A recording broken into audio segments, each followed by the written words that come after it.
What's up, my fellow parents? Hey, there's so many great parts about being a parent.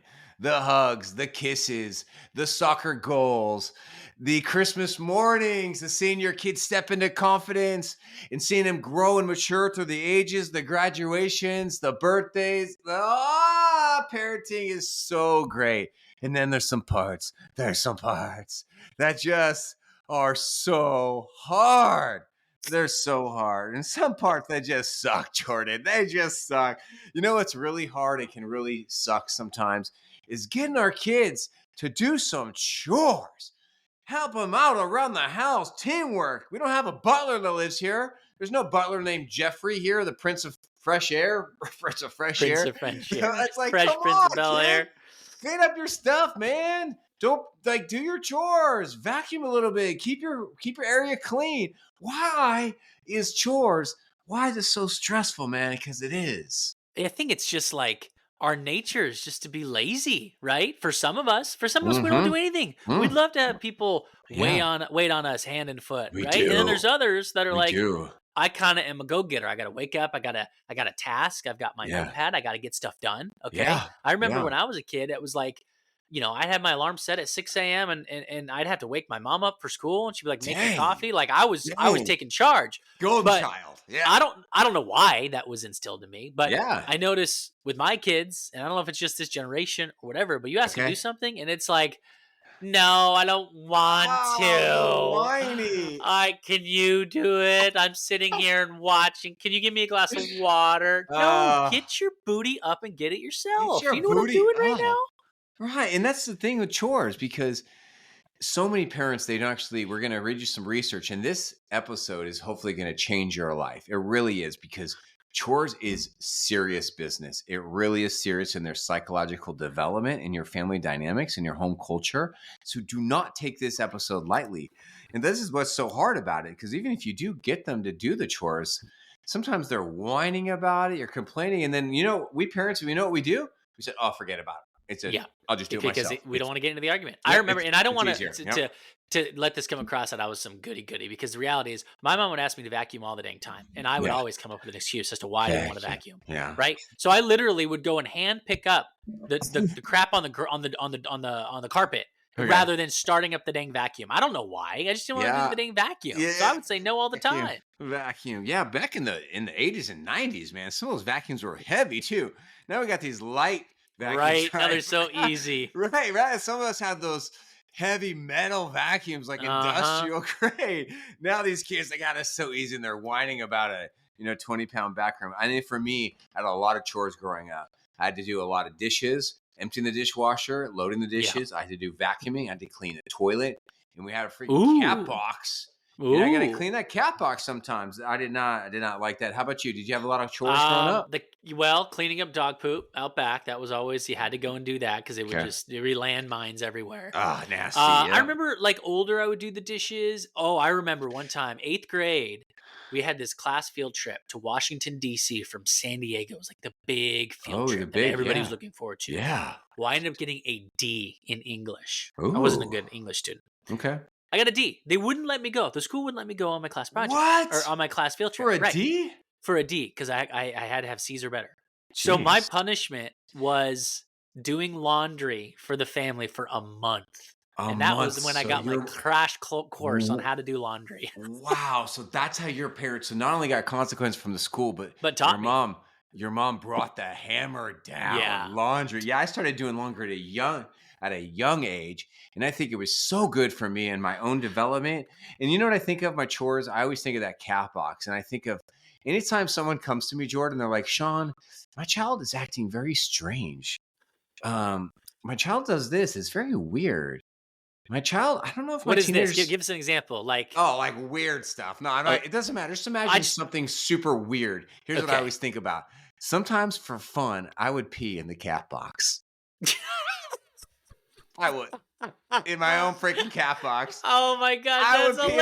I would pee in my own cat box. You would pee in the cat box. I would do all types of weird, shady stuff like that. So anytime someone asks me, Sean, you're the family coach, is my kid weird? I think back to all the stupid stuff I used to do.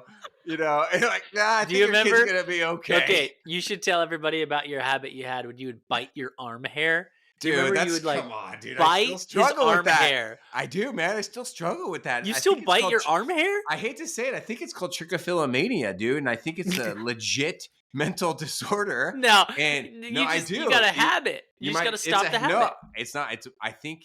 Yeah. The long story goes. I was lighting the barbecue one day. I was like senior in high school, and it wasn't lighting, dude. So of course the igniter's not working. So I get a lighter down there in my hand, and it goes boom, and it burns off all my arm hair on my left arm. Right, right. And then it started growing back all prickly, and I noticed that I didn't like that, so I started biting it.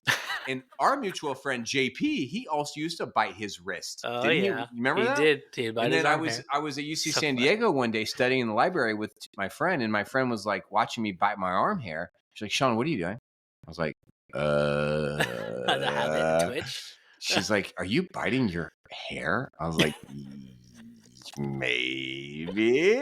She's like, Sean, you have trichophilia. I just read about that. She knew it was a thing? She's like, I just read about that in Cosmo. Oh my God. So that is hilarious. So yeah, unfortunately, I used to have like a big patch of missing hair. I still struggle with it. Pluck my eyebrows. Actually, I used to have not with tweezers. You meant with your fingers. Unfortunately, this is very embarrassing. But I feel like I've overcome it. But I still struggle with this sometimes. And then sometimes I would get tempted to pluck my eyebrows and then put it in my mouth. Oh my gosh. You've got this disease. It's serious, dude. You have a problem. You need to go on medication. No, I was able to overcome it without any counseling. And I asked my wife, early on in our marriage, hey, anytime you see me doing that, can you just slap my hand? Slap me. Like, please. And that was really helpful. And so now you have clients coming to you saying, is my kid weird? And you're like, no, they're just fine. Dude, you don't want to know if I was doing at your kid's age. I was doing a lot of weird stuff. So let's talk about the focus at hand. Okay. It's not, this episode might be called Making Chores and Teamwork Eazy-Peezy-Lemon-Squeezy. Ooh, I love it. Because that's what I want. First of all, I love that term. One of my kids, when she was in first grade, she brought that term home. That's part of my home culture. That's really what we're talking about here. It's not about getting your kids to do chores. What today's episode is really about is how do you, as the leader, as the teacher, as the parent, the most influential person in your home, how do you create a home culture of chores, why you should do it, and how to do it? Because Jordan and I, we are very much into chores, and we want to support your family, and let's nerd out on chores, Jordan. Yeah. I like the idea of it. I'm just still trying to get my kids involved. All right, so there was this study to kind of link this connection further. Whirlpool brand collaborated with a developmental psychologist and child development expert. It's Dr. Richard Rende. The outcome reveals there are social, emotional, and cognitive benefits of chores, right? Excuse me. Yes. Of course, chores for kids throughout all development stages. And this is going to provide an opportunity for parents, us, to consider the positive roles that these chores can play in our kids' lives. So I'm going to throw some dates at you. March 2020, there was a survey, data 2. They show that only 70% of parents say their children regularly do chores. And that's down 79% from the year 1997. Down from 79%. Thank you. Down from 79% from 1997. So from 1997 to 2020, chores went from 79% down to 70%. So fewer kids are doing chores. Now, of the parents that were surveyed, you had 15% of them say that it's not important to them that their children do chores. Let me jump in. Why is that? Yeah, let me jump in. Well, I'm hearing from a lot of clients over the last 20 years that some families, they don't want their kids to do chores because they just want them to focus on their academics. And that's they? And yeah, I don't know. I don't know if those kids are. I think that's an excuse. Okay, why? Why is that an excuse? Well, because it's not like you're doing academics the moment you get home from school to the moment you That's go to bed. True. True. And unless you've got some high schoolers that are in AP classes and they've got sports and extracurriculars, I get it.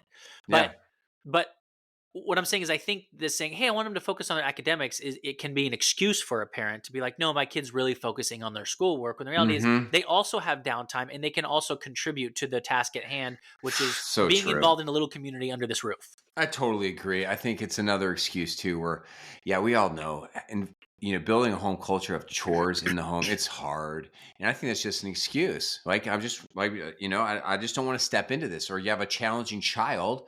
And I can't tell you how calm it is when you have a challenging child in the home. That child does not do chores because parents give up, man. They give up. It's just too stressful trying to get this kid to freaking clean up some dog poop or empty the dishwasher. And they give up. But what's interesting is that based on this stat, it's not that kids have changed, it's that parents have changed since 1997. And less parents are now, I guess, demanding that their kids do chores. Right. It's another way how parenting culture has changed so much in the last 10, 15 years. The family dynamic has changed, and I just think if we want our kids to be well-rounded, they need to take care of themselves. I mean, how many scenes are there? I'm thinking of a scene right now from the show Friends where Ross is dating the most beautiful woman out there. She's gorgeous. And she brings him home and her house is filthy. She literally has rats in her apartment running around, right? So it's like you could be brilliant, you could be the boss of a company, and you could be successful in that stuff. But if you come home and can't take care of your own house, I mean, unless you're going to make millions of dollars and have a staff to wait on you, I think it's smart for us to learn all this. Well, that's part of the problem we're going to address today is some of us do have housekeepers. And so how is that impacting, our kids? I didn't grow up with a housekeeper, but I have one here in our house. And so here's some really good news more about chores. So read. Children who do chores may exhibit higher self-esteem. Awesome. Yes. They could be more responsible. Let's go. And be better equipped to deal with frustration, adversity, and delayed gratification. These skills can lead to greater success in school, work, and relationships. Attitudes toward chores vary considerably. Yeah, and here's some more good news. This is well-researched areas. A big article that was produced out of Inc. magazine.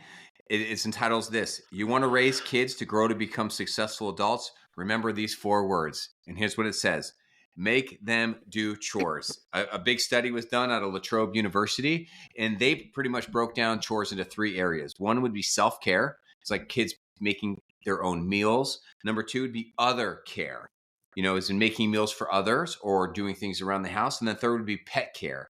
And essentially what the research found is the same thing, is that these kids that are doing chores, they have significant correlation in how they're growing their brain, their social development, problem-solving skills, academic performance, self-kills. And what they didn't find in this study was interesting is that the kids, that if you do not do well in pet care, it doesn't actually mean very much. So that's okay. So if your kid gets a freaking, puppy, and you have that same stupid speech you gave with your kid, the same way I had with all my kids. Okay, guys, we're going to adopt a dog. It's not just my dog. I don't want this dog. And then they tell you their promises. And then in the end, you only get so many of those you only get some of that personas. But yeah, here's another quick study. Harvard Grant study. You might have heard of them. Here's what they have. And this is really interesting. So actually, I'm going to do it in the form of a quiz. Jordan, I'm going to quiz you. Okay. The longest running longitudinal study in history, researchers have identified 2 key things that enable adults to be happy and successful. Okay. So what were the 2 things? I know it seems like I just changed the subject here, which I might have. But what did Harvard say? What are the 2 things that make a happy adult? What are the 2 things? Living with gratitude? No. Guess again. Okay. Good guess. Really good guess, though. Like, honestly, that should have been my guess too. Living with gratitude. Like gratitude, because you can be happy living in like the slums of the Philippines or India. They're very happy. So we know the answer is not money, so I'm not going to go with that. Would it be the amount of love you surround yourself with? Correct. Number 1 was love. Yeah. Okay. Jordan, all right. Love. I'm a big fan of you, and I love your answers. Okay, what's number 2? So like something that can help your adrenaline spike, right? Or that dopamine, doing things, right? Make you know what I'm trying to say here, like activities, being activities, adventures, not like adventures, not necessarily traveling, but like doing stuff. That's not correct. Oh, okay. What a great guess, dude. What a great guess. No, the second one that they found, which makes adults happy and successful, is work ethic. Work ethic. Mhm. Okay, so that kind of goes into what I was trying Mhm. to say, like doing things, being Yep. productive is Yep. probably what I should have said. Yeah, yeah. I have a saying that like we teach all of our teen clients, self-esteem comes from doing esteemable things. Ooh, I like that. So Self-esteem. this really makes sense. People that have a community of love around them and that have a strong work ethic, the studies show that those are happy people. So how does this relate to my daughter, emptying the dishwasher or taking the Being dang productive. dog for a walk, which when she doesn't want to do it? How does that relate?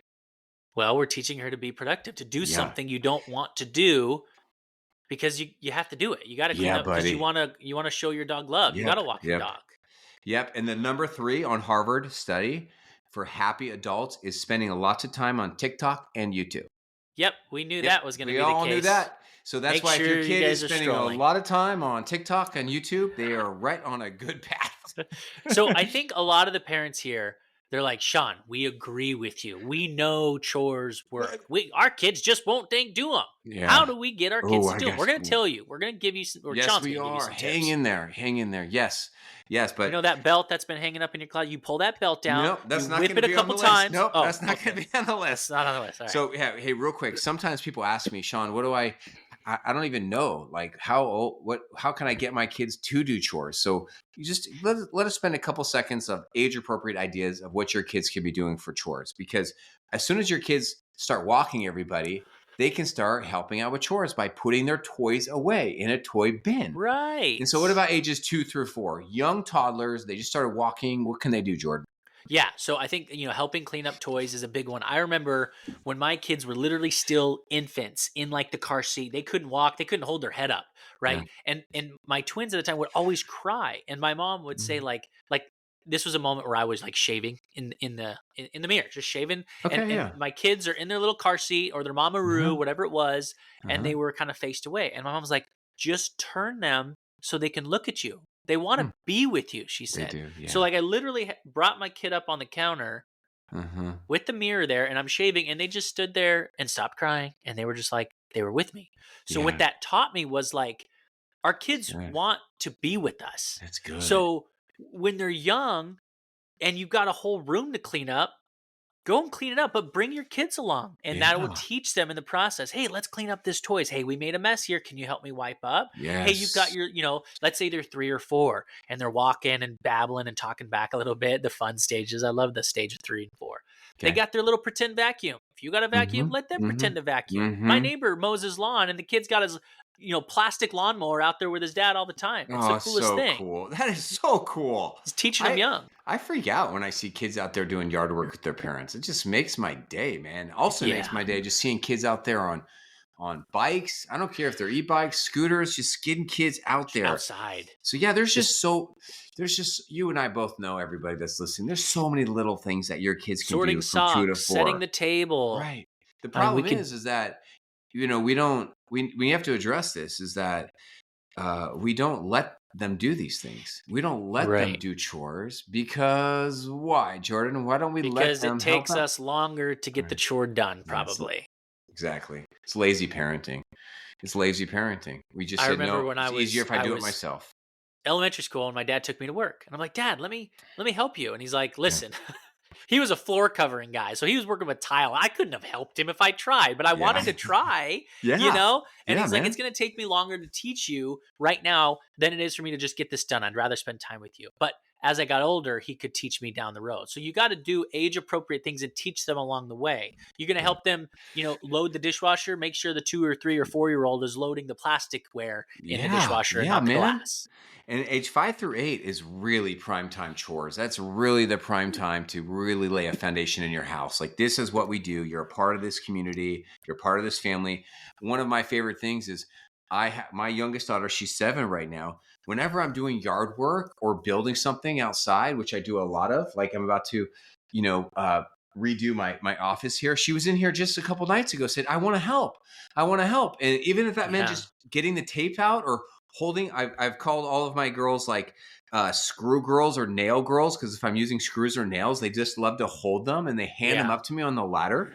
Like, these are things that we're changing their life by doing these little things. But especially during ages of 5 through 8. Now, would you say teaching a kid who's 6, 7, or 8 years old to do laundry is too advanced for that age? You know, it really depends on the child. Now, at age 6, I'm thinking of that, is that too young? Probably first, second grade. Yeah, it's probably too young to be doing your own laundry, but they can sort, they can fold laundry, right? And It you know, might it's take one you of a little my longer. I would say it's a pet peeve, but it's something that I definitely struggle with is when we're cooking. I'd love the kids love to cook. They love to bake. They're like, let's bake cookies, Cooking. right? So when it comes to breaking the dang egg, I'm like, guys, you got to make sure you Oh, break it this way, oh, right? right, No right. shells in, and then it goes Right, everywhere, and you got to right. clean it up. And I'm like, let me just break the egg. I'll do the Yes. egg. You do everything else. Yeah, I have that a does problem drive with me that. nuts when that egg get in there. Now I think of this. My coaching for you is, when your child becomes a middle schooler, grade 6, I really want to encourage you to start having a rites of passage ceremony in your mind. On What does a that side mean? note, Wait, I what does actually that mean? do a rites of passage ceremony for all of my kids when they turn age 12, which I'll talk about in another episode. We'll do one on rites of passage. But it just means like, look, this is at age 12, like somewhere around age 12, your child is becoming close to becoming a young adult. Like they're hitting puberty. It wasn't that long Right. ago. Kids at age 12, 13, they were like really helping out with the family farm. Now, are they a young adult at age 12 or 13? I'll let you decide. Different cultures have different ages for quinceañeras, for bar mitzvahs. Right. We have these things, but it's like this is the time as sixth graders very capable of emptying the dishwasher, loading the dishwasher, taking the dog for a walk, Right. managing their homework, managing their own so many things. And what we have is psychologists tell us one of the problems we have in our culture is called extended adolescence, where we're letting these kids just be kids longer than we have in historical time periods, and it's causing some problems. Now, there's a Yeah. backlash to this because you have a lot of people on social media like, oh, I just want my kids to enjoy their childhood. I Yeah, but now you love. have 30 and 40-year-olds moving back in with their Exactly. parents. I They know, can't man. take care of I know. themselves. And I okay, I didn't mean to say that because I know the economy and Yeah, having yeah, jobs yeah. can be struggling, but No, I it got you. just kind of shows you the case. But I'm Yeah. going back to this rites of passage, and I want to know what the big event is because it brings me up to a movie for all you Okay. Tim Allen fans. Okay, Ooh, I like Jungle to Tim Allen. Jungle. It was an amazing movie. I don't know if Don't you know it. remember Jungle to Don't know it. Jungle. Remind Okay, us. you've got this little Jungle. kid. He had this boy, and his mom took him away, who ended up living in the Amazon. He didn't know about it. He was Ooh. a stock trader in New York. Anyway, he finds out his son, who's named Mimi Siku, he just turns like 12 or 13, okay? And for his rite of passage, they took a stick in the fire, they pulled it out, and he had to grab it with his hand and not flinch, and then he became a man. Ooh. So now I want to know what these events are for rites of passage. What do I got to get my kids to do? Is Let's it do it. You chores? know what? Is Next that the rites of episode. fact? Next episode. Let's do it. Let's do a whole episode upcoming Rites soon of packet on rites passage. of passage. How to Huh. do it. How not to do it. I think Why it's they're jumping so out of an key. airplane, And I'll tell you what I've getting a done with my tattoo. kids. Yeah. Let's tattoo. Let's You're tattoo 12. our children. You're old enough. Yeah, I've done. I really love the rites of passage things that I've done with my kids, and I'll look forward to sharing that with you. Okay, let's So move on to the next age group, 9 to 12-year-olds now. Obviously, we talked a lot about, setting the table, doing the dishes, picking up after your, pet, yeah, cooking and cleaning, I guess, at this age, doing their own laundry, definitely at this age, especially 11 and 12, like you said. yeah. So as they get older, I mean, the big question is going to be, do we pay our kids to do these things? Or is hmm this is part of living under this household, Brilliant under this roof? question. Now, this episode is not going to focus on allowance, but what I'm about to say is I feel so passionate about. I'm so serious about this, and majority of experts agree with what I'm about to say. Chores should be a part of the home culture, not connected to any allowance or any bribing at all. We should teach our kids at a young age, this is what we do. Some people, some have even changed the term, and they don't use the word chores anymore. They now call it household contributions because we just want Oh, to teach our kids like we all contribute to this house. And I I'm going to like hit that. on this point in a few minutes too when we get to this section of like I've got 5 really great tips and tools for you all to use, action steps on how to build a home culture of chores. That's easy peasy Eazy-Peezy-Lemon-Squeezy, where you don't have to bribe or allowance your kids to do them. Now, is allowance can be a good thing? Of course, it could be a good thing. It can also be a bad thing. But that's what we're going to focus on in this episode. And I hope that encourages you and excites you, that you can get your kids to really thrive with their chores without bribing them or giving them allowance. No, and I love it. And I think we should start off right now with changing the name of it, because that word chores is just, it like looms over you. You hate it, can't stand it. What's the terminology used again? Household contributions is I what like that. Yeah, Household that's cool. contributions. In my book, I talk about that word, and I kind of roast the word a little bit because it's just like such a California thing, It's like we can't say chores anymore. I know. I gotta say household contributions. Totally. It's so hippie. It's like just freaking do your chores, kids, and Right. just duties. Right, so here's 5 tips. I think you're really gonna love these. I have used these with my own kids. I have helped many clients to implement these into your home, and I hope you love it. So now the first one is good, but it's not surprising to you. In fact, I love and I hate the first one, because the first one is good, but if you don't have these other 4 that come after this, the first one's not going to work. Now, here's what I want you to do. Action step number 1 is build a home of structure, order, and chore predictability. Here's what this means. The childhood world is very structured. It's very structured. Your kids go to school, and their whole world is governed by time and by a loud school bell. They stand in line. They know they have to go from class to class. They know that they can't really act up at school because it's extremely structured. If they go to sports, it's structured. If they go to drama, it's structured. If they go to tutoring, it's structured. It's like there's predictability. There's charts everywhere our kids go. So doesn't it make sense that in our home, whether we use a verbal explanation or a chore chart, that we would have some type of structure in our home around chores? Predictable. Does not make sense? Makes so much sense. And I'm failing at that. I don't have anything. I remember when I was a kid, when I had to walk to school 15 miles uphill both ways in the snow. You're becoming your grandpa like every day, Okay. But a family that babysat me and my brother and my sister would have this. It was a piece of paper on the refrigerator, had each of their names, and it had sections. And every day they'd come home and they'd go straight to that before homework planning, and they would look to see what they had to do. Everything was very structured. Very structured. Yep. My sister Megan, she showed me this amazing thing she found off Amazon, where kids have it's like a little plastic board, like a whiteboard, Jordan, and they just slide it over. So they have a morning chore chart and they have an evening chore chart. Oh, I love that. And I was like, Megan, this is brilliant parenting. And I saw the little boys, they're like young. They're like what, 2nd grade and maybe 4th grade. I mean, they do well with this chart. Yeah. And so the cool things about charts is that they minimize conflict communication and they enhance predictability. And our childhood brains really thrive on that. So I'm here to help you negate and get rid of all the nagging and the complaining, which I'm going to chat about in a second, and just create structure. But here's a catch.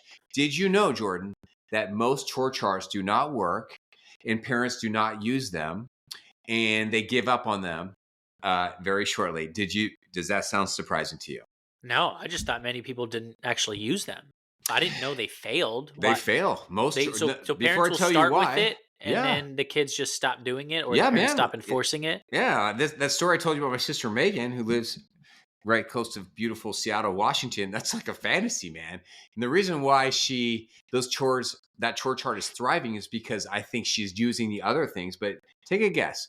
Why would, if you have this awesome family meeting and you give your kids this beautiful chore chart that you made, you got it on Pinterest, you got it on Amazon for $14.99, you got little flips, you got magnets, you got all this cute stuff, and then after 2 weeks, you're like, what the crap? This is stupid. No one's doing this. My kids aren't listening. No incentive. You give up. Why would it fail? Maybe it's because, I'm going to go against your guidance here, but maybe it's because there is no incentive. There is no money on the backside. Maybe there's one more board that needs to flip when the job is completed that has the Wi-Fi password that they could use the Wi-Fi. Ooh, You've seen that? It's like, you finish this, you can have the Wi-Fi password. Yeah. So if there's no carrot at the end of the stick, why am I going to keep walking? That's really good. That's not my answer, but I love that. Your guesses right now on this episode. I mean, I don't know the answer. It's 10 out of 10. Here's my answer, because it's like a riddle. Like I hold the answer to it. Here's what I've found is that most chore charts don't work. And if you've struggled or failed with chore charts in your home, it's because of this. It's not because of currency or allowance. It's because you have failed as a parent to really reach your kids' hearts and failed as a teacher in teaching them what chores is really about and how valuable it is in a home family structure. Dude, you are getting so California on us. I We don't am. have time for that bozo nonsense. Okay? Here's It's not. $10. Go Yeah. make your dang bed, clean your room, and vacuum, and I'll give you this And then $10. they, dude, Or whatever it they won't do is. it. They won't do it for $10. Like, no, I'm good. That's what the kids Yeah, do. because they're Okay. like, Dad, have you seen inflation lately? Give me Right. 20 That's and I'll no, do they it. won't. Man, yeah, exactly. Then it starts an argument, Right. or Then it they'll say, starts I an don't want to argument. do it. Or the parents just cave and they give $10, even if they don't even do it. So here, let me explain. Action step number 2. How do you really reach your kids' hearts? And that shouldn't surprise you. Shouldn't that surprise you that the answer to this, how to get your kids to thrive with chores, wouldn't, is that surprising, Jordan? Like, It's it's just like, about reaching their hearts on this topic. yeah. Is that a big A shocker? lot of the times we've reached their hearts when like something happens and like they see mom or dad cry. They're like, "What's wrong? I just feel so overwhelmed. I got to do this." Mhm. And they're like, "Oh no, no, I'll help you, mom. I'll Yeah. go make my bed." And then Yeah. they kind of see Yeah, how that's what I'm hard it is, and talking they'll do it. about. Right. So the title of this podcast should not be this amazing title, Making Chores and Teamwork Easy Peasy Lemon Squeezy. It should be like how to really reach your kids' hearts so they understand the depth and the beauty and the love of chores. That's kind of hallmarky, but that's kind of where we're going with this. You know what I mean? Okay. But that's what I do. I'm a little hallmarky sometimes. All right. Number 2, use teamwork vocabulary. Okay. We've got Exactly. this. Here's an example. Let me role play some of this out. Hey, let's imagine we're having a family meeting, everybody. I say, guys, look, we are a team. We are a team. And we're either going to thrive as a team or we're going to struggle as a team. And so partly why we will need you to empty the dishwasher is because we can't load the dirty dishes until it's clean. And we work hard together as a team, making that dinner because we love you. And so we got to get you to your basketball practice on time. We have a problem. What do you mean, Mom? Well, you don't seem to want to load the dirty dishes. Oh, I told you I'm busy. Right. But that affects all of us. Oh, Mom, you're being dramatic. I told you I'd do it later. I'm just busy. I'm studying. But honey, we need to slow down because when you don't load the dirty dishes or whatever chore it is, it affects all of us. This whole family is affected. No, why? It's not even a big deal. I didn't even use those dishes. I didn't even use them. That's like, I but no, know. see, it's I all didn't put the toys connected. there. It's Right. all connected because, when you don't do these things, then it affects all of us. It affects us. And then, then your brother is asking, well, why would I do my chores when you don't do your chores? And see how it's all a big web of connection. And so if one person does not do their chores here, then it's going to affect all of us. But if one person does do their household contributions, we all contribute, then the whole team is going to work on this together. So that hitting that point hard is I a like that great hack. because so many times when our kids say no to us, we basically go back to like fight or flight mode and we get super selfish, right? So it's like, hey, I need you to pick up the toys. Well, I didn't put them there. And then you Mhm. go to, well, do you think I did? Right? This isn't Yeah. about me. This isn't about you. And I like what you're saying. It's about us. So Yeah. my response to them saying no would be like, do you think I want to be the one taking the trash out? Do you think Right. I want to be doing your Exactly. dishes and cleaning your Yeah. dirty socks? Right. Yeah. And that's very selfish. Yeah. Instead, I need to be thinking like, no, this is a machine. I'm a cog in the Mhm. machine, just like you Yeah. are. And we need to Yeah. all work together for it to run smoothly. Yeah. We've talked a lot about emotion coaching. I mean, that's kind of what we do on this podcast. Is really what it's about. So there's a big difference between saying this, which is, you know what? Do you think I want to do these chores? You think I want to go to work to buy you new Right. soccer cleats? Do you like Right. that? Like, Right. go clean your room and shut up versus, Right. hey, honey, let's sit down. Like, we got to talk about this because the reason why we have you vacuum is not because we're trying to punish you. It's not because we're neat freaks. Like, it's really affects this family having a clean living room carpet. I know, but I don't care. Right. And that's okay. That's okay that you do not care about the living room carpet as much as I do. Right. You guys are just you're neat freaks. All you do is talk about chores. That must be hard. I don't want you to feel that way. I don't want you to feel like all we do is talk about chores. And if you do feel that, well, then I need to chill out. I need to change how I parent.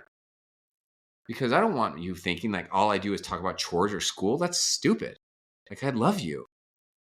But here's what's going on here with this carpet is that it's very important to me to have a clean carpet. I feel comfortable with a clean carpet. I feel like safe in my own house.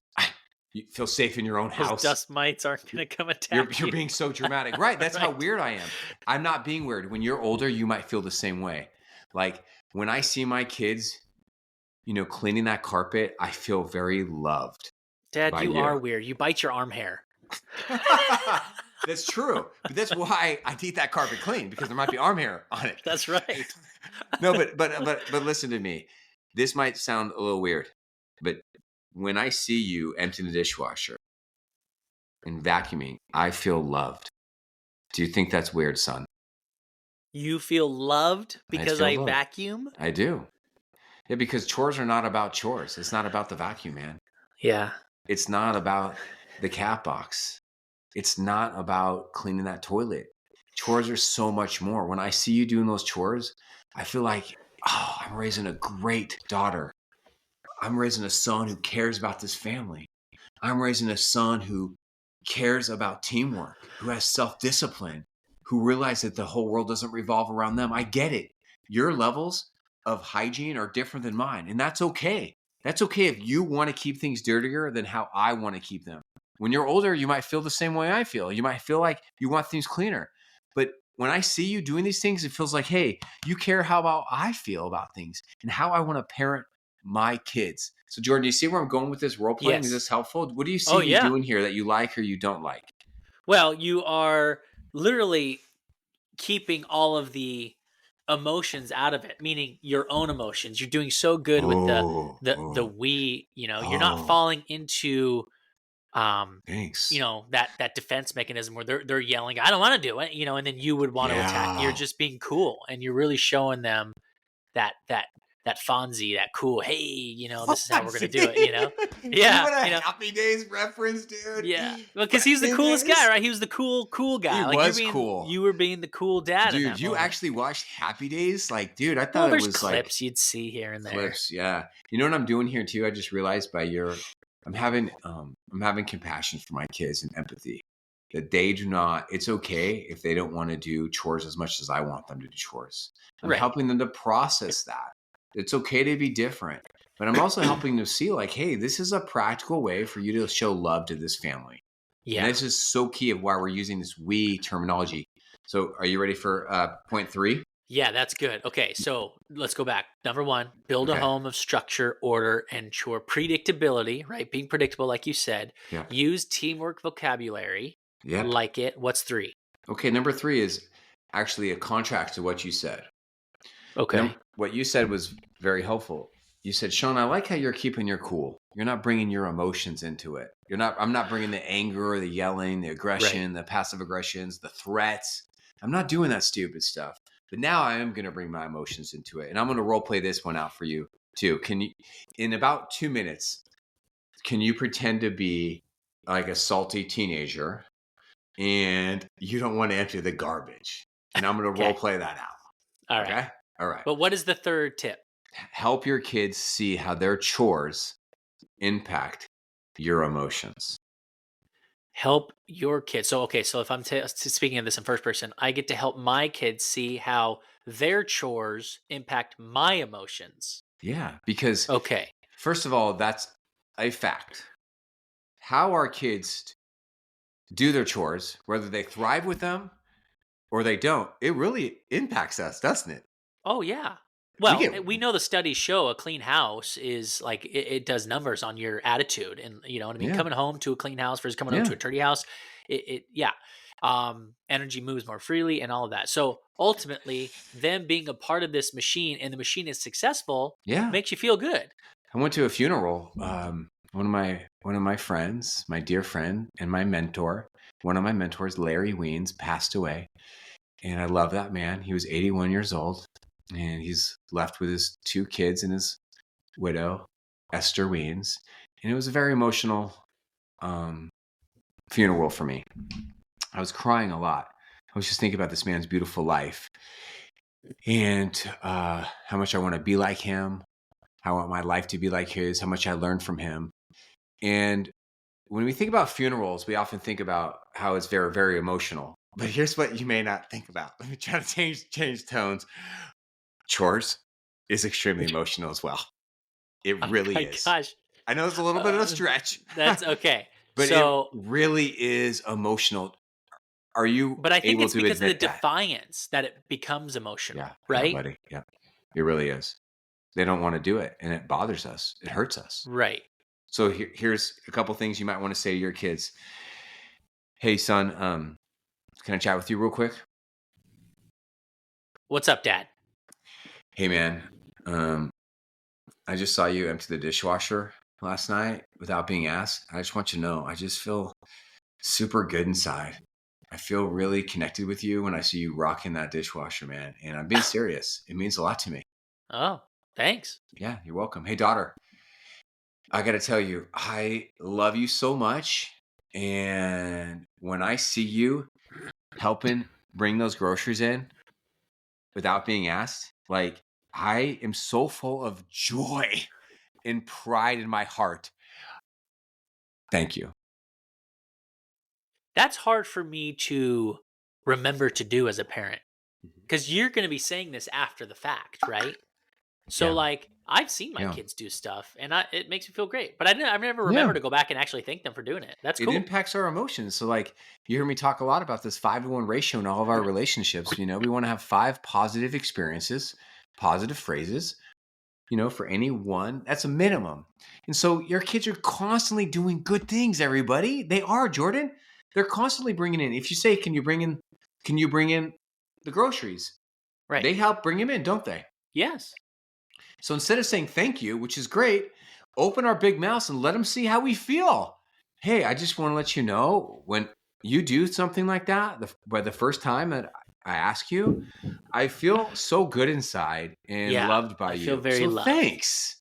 That's awesome. I like And that. That's just great. like we want to train dogs, like the way you train a dog is we give them treats, positive affirmations. So it's super Right. good. Now let's before we do role playing, let me combine point number 4. Can I Okay. point 4? Okay. Cool. Point 4. So, okay, if point 3 is help your kids see how their chore life, whether positive or negative, impacts their emotions, let's take it to the next step deeper. This is very deep. Wait. Let me Okay. help them see how their chore choices impact their, you said emotions, their relationships. So now point 4 is we're going to go deeper. Oh, Help them see how okay. their chore life, Yep. whether positive or negative, impacts their relationships with you and with others. Oh. This is how Okay. deep chores are, man. Okay. Jeez. Yeah. All right. All How do we right. do that? Yeah. How do we let them see that? Okay, first of all, do you think that title is a little extreme or a little weird? What I just said, that how someone does their chores or doesn't actually impacts their relationship. Does that sound a little intense? Yeah. You're going really deep here. And I don't know. Maybe it's needed. I want to see you put a bow on this thing. But All right. most Well, of us hey, aren't going to look this deep at this topic. Right. We're not, but we were roommates at one time in our lives. We lived together. When I lived at your house, Yeah. you were like a senior in high school. Yeah. And let's imagine now that you and I are living in an apartment, which would have been so fun. I wish we could have been roommates one day. And let's say that I'm a slob. I'm eating your top ramen. I'm drinking your milk. Oh, dude, this reminds me of college. Dude, I'm a roommate that you don't. I'm leaving with. stuff around the house. Oh, and popcorn. let's say that you're popping popcorn and it's smelling up the whole house. Yeah, dude. Oh, yeah. And let's say that you're a good student, and so you like to go to bed at 10, 11 o'clock on a school night, and I'm playing my video games, making noises, or I'm bringing girls over, I'm drinking, doing drugs, whatever. All right. And I'm not cleaning up after myself. That is going to impact our relationship. Are we going to be cool? Are we going to be best friends? Right. Right? No, probably not. Did you ever kick anybody out when you were in college, or any roommate out for being a slob? We had to discuss it with roommates. You did.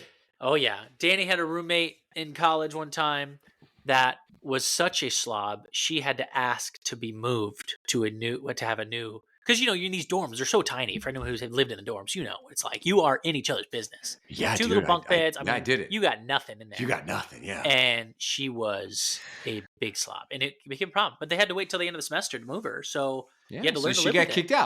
kicked out. Pretty much. They got to get this girl out of here. Yeah, they had to switch. Live somewhere else. Dude, I was at UC Santa Barbara, and my roommate and I, Nate, and we kicked somebody out once for being a slob. I think his name was Rich, or maybe his name was Magor. And we gave all these meetings, man. And Magor. it's a European name, dude. I think it's Czech. And they were being a slobs. And we're like, dude, you got to stop being a slob. And he wouldn't stop. So we kicked his butt out. And so here's the reality is that if you live with somebody who's not keeping up with your agreements for hygiene, it is going to impact the relationship. So let's do some role playing, and let me play this out for you. Now, this might sound a little dramatic to you, and so if you don't like this, then don't use it. I think this is real. I think this is good advice, good coaching, and I want to use this to help you create a culture of chores in your home. All right, so you're going to be a totally average, normal 13-year-old, and you do not like emptying the garbage. That's one of your chores. And what's happened is that now the family dynamic in the past has been, I as the parent have to nag you like 50 times to empty the dang garbage and just take it 35 feet to the green garbage bin on the side of the house, because you're an awesome teenager and you're capable of doing this. And instead of doing the same nagging routines or punishments or threats or me doing it, I'm going to try something different. All right? Okay. All right.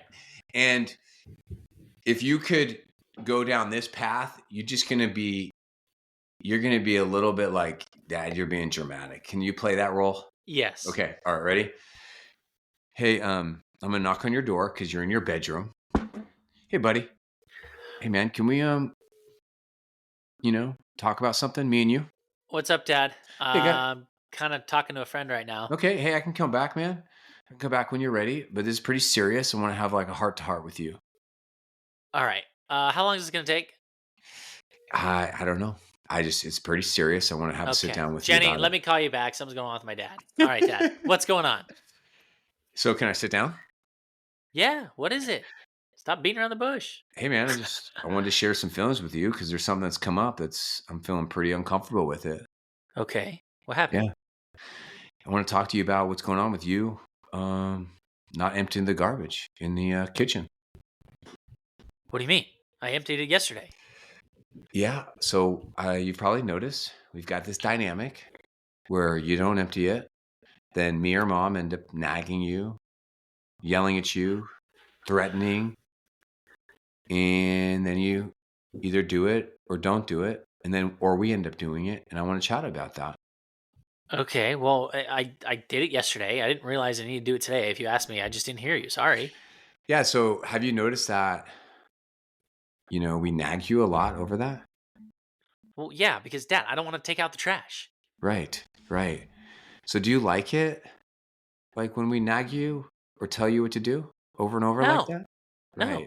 Yeah, I don't like it either. Why don't you like it? Because I just don't like you nagging at me. I don't like you telling me what I have to do over and over and over again. And it must be hard. Yeah, it must be hard for you. Like you're my guy. I love you, and like that must not be fun. I mean, like here you are, you're minding your own business, and all of a sudden, me or Mom are like nagging you or yelling at you in your own room. That sucks. Dad, I don't like taking out the trash. Like, can I do something else? I'll do anything else. I just don't want to do the trash. Okay.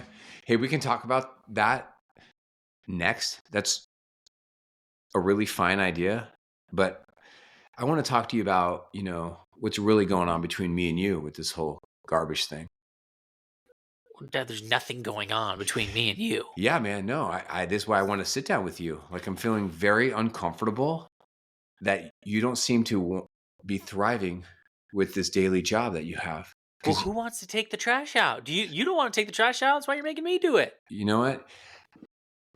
I'm 45 years old, so I've been taking out my trash my whole life. But this is your job, and it's a very important job on the team.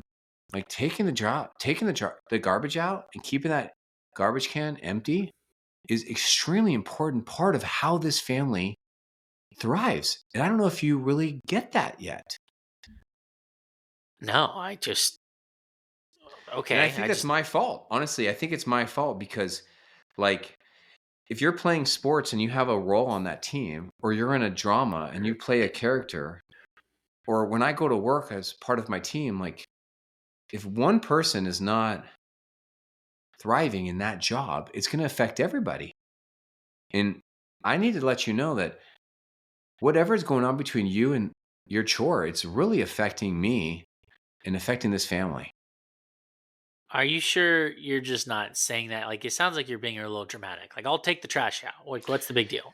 Right. I'm glad you brought that up because it's a very big deal to me. And I don't think I've done a good job teaching you. So is it a big deal that I didn't take the trash out, or is it a big deal that you have to tell me to take the trash out? Yeah, right. This actually has very little to do with emptying the trash. Like, the trash is full right now. But this is going much deeper than the trash. This has to do with, I'm feeling really hurt when I look at that trash right now and it's full of garbage. And I feel really hurt by it. I feel confused. I feel angry. I feel like, am I a good dad? I feel shocked and I don't know what to do. Well, if you just tell me to take the trash out, I won't be hesitant. I'll just do it. No, but this is why we're talking. Because I've already done that for months now. I know. Moving forward, I will do it. But I don't want to do that. I don't want to be nagging you or threatening you to do your job. I get it. You do not like empty the trash. It's trash. Right. It's freaking emptying the trash. Who would like emptying the trash? This is not about emptying the trash. Like, I want you to know, like, me and you, like, we're not cool right now. Like, we're not okay. At this very moment, we are not good. I will go take the trash out right now. No, I don't want you to. I want us to talk about what is going on. Nothing. I just forgot. No, something is going on. Were you aware that me and you were not good right now? Were you aware of that? Yeah, only because you told me. Right. Everything was fine until you brought it up. You're being dramatic. Right. So you think I'm being dramatic, but I'm not. Like, if we were living, like, in college together, or we were roommates, and you weren't doing your chore, like empty the garbage, or like, son, if you were stealing my top ramen, or leaving messes around the apartment, I'd be like, dude, what the hell, man? Like, what are you doing? Yeah, I'm not going to steal your stuff. No, but this is what's going on. Like, I want you to know this is what I feel inside when I look at that garbage and it's full. And now I got to wonder, is the dog going to get into it? You know, like, am I raising a spoiled, entitled child? Like, it just gets in my head, man. And I don't know if you know this about me. Well, I will take the trash out. Right, so can I take? Okay, what if I take the trash out? What do you hear me saying? I hear that you are having a problem because I forgot to take the trash out, and I don't want to take the trash out. So I will take the trash out, even though I don't want to. I will do it so that you don't feel this way. That would mean so much to me because I want to have a trusting relationship with you. Yeah, me too. I want to be able to trust you, that you care about this family, that you see your role in this family is very important, and I don't have to nag you. But what if I forget? 'Cause sometimes I forget. I forget. You know what? I'm not okay with that. Like, you're a teenager. Well, then can you buy me that iPhone so I can have an alarm on it to remind me to take the dang trash out? How would you feel if I just said to you, oh yeah, I forgot to take you to practice today? Or how would you feel if mom just said, hey, I forgot to buy groceries today, guys? Or how would you feel if I just forgot and all of a sudden all the power got turned off because I forgot to pay the bill? How would you feel about that? That would not be good. Right. So I want you to be able to trust me. That the things that are important to you, I care about them. And I love you so much that I will not forget to do things that are important to you. Okay. So do you feel like you can trust me? Oh, yeah. I could trust you. Well, I want to be able to grow in trust with you. around the garbage. I I know it's funny. It's funny, I will isn't it? do it. It's the garbage, isn't it? Isn't it funny Right. that we're talking about the garbage? Yeah, I don't wanna do the dang garbage, but I will do the I don't blame you, garbage. man. I don't wanna do the garbage either. And I don't wanna rake the leaves. I don't want to, clean up the snow. I don't want to go to work. I don't wanna pay for insurance, and I do these things because I love you and I'm a part of this team. And this is what we do as a family. Okay. They As soon as AI comes out with a robot, I want the robot to come and do the dang freaking garbage from now on. Maybe, huh? So, son, can I ask you to do one thing for me? It's not empty the garbage, by the way. Oh, okay. What? If you could look me in the eye and say, Dad, in your own way, I totally get the garbage. I get how it's a big deal to you and this family in your own way, and you can really trust me to do an excellent job. Would you be open to saying something like that to me? I guess. All right. In your own way, go for it. It would mean a lot to me, man. Dad, I will take the trash out. I'll remember to take the trash out so that you aren't getting upset. And I'll take the trash out so I could do my fair share. Hey, that means a lot to me. Thank you. And I want you to know anything I can do to grow trust in you or help you to feel loved or help you to feel good, I want you to know you can trust me. That I'm here for you, okay? Okay. Thanks, son. All right, Jordan. Great role playing, dude. What'd you think about our role playing, man? Let's wrap up our episode. I have a couple more points on chores, but I'll leave those for another episode, another podcast. But dude, your acting was incredible. Your dramatizing of how this teenager didn't get it. Let me just stop this conversation. Let me dehumanize you. I don't want to deal with your feelings. I don't want to deal with this drama. I just want to be left alone in how you stepped into that emotional intimacy of this emotion coaching parenting. Tell me, did you like this? Did you not like it? What did you like about it? What stood out to you?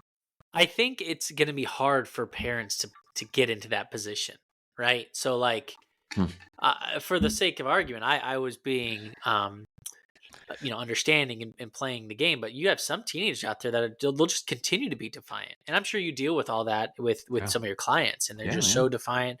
Yeah. But I guess over time, if you keep prying away, you'll eventually get to their heart. My response to that is, in most situations, defiance is a symptom of serious, deep disconnection. Yeah. So in this role playing, you played a character who has a good connection with the parent figure, right? Right.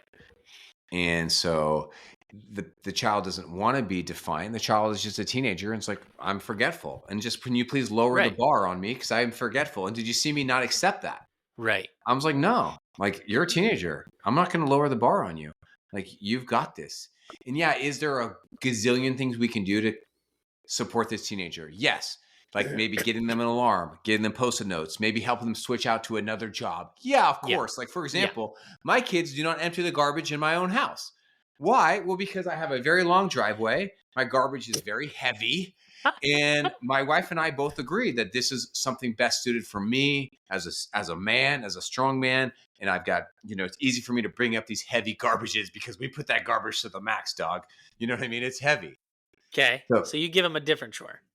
For sure. My kids have a ton of chores. And but let me ask you this, put you on the spot. Tell me one takeaway what did you like about today's teaching about how to make chores easy-peasy, lemon-squeezy? What stands out to you from this? What stands out to me is we all just want a smooth running ship, right? And people know, everyone listening to this knows that a household isn't a smooth running ship, and it's hard to get there, but it can get there.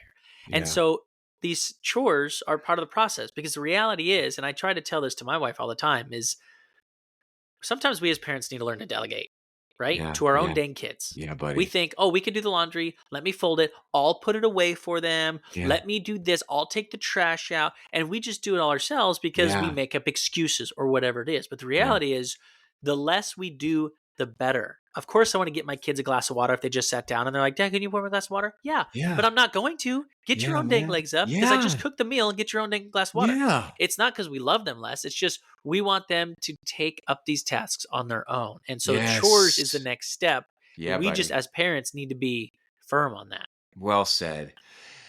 I hope the biggest takeaway y'all heard is this, is why chore charts can be so good and so helpful. It's really about reaching your kids' hearts and their mind. What are chores about? Chores are never about what they're about. They're about a deep concepts of connection, teamwork, selflessness, punctuality, care, and just being a loving family member. Jordan, I'm just so thankful that I have 3 kids who have really let me teach them about chores and about family teamwork, and that my kids, they do their chores without complaining and a good attitude, and then they get it. And I'm just so thankful that I've got kids who are really not perfect, but they're thriving in this area. Tell me something you're thankful for. I'm thankful that I had 3 kids so that I could just do less and be lazier as I get older. I mean, they're my little they're going to go and do all that stuff for me. Yeah, So, man. what I do You're love not about it, what I am alone. thankful for is teaching them some of this stuff. It is fun to cook with them and to make a mess, and Yeah. it can be frustrating, but the process has been fun. Chopping wood together. Yeah, they can't do it right away. They can't swing that axe, but it's been cool to be given a gift to have a child to be able to teach them these things. That's what I'm thankful for.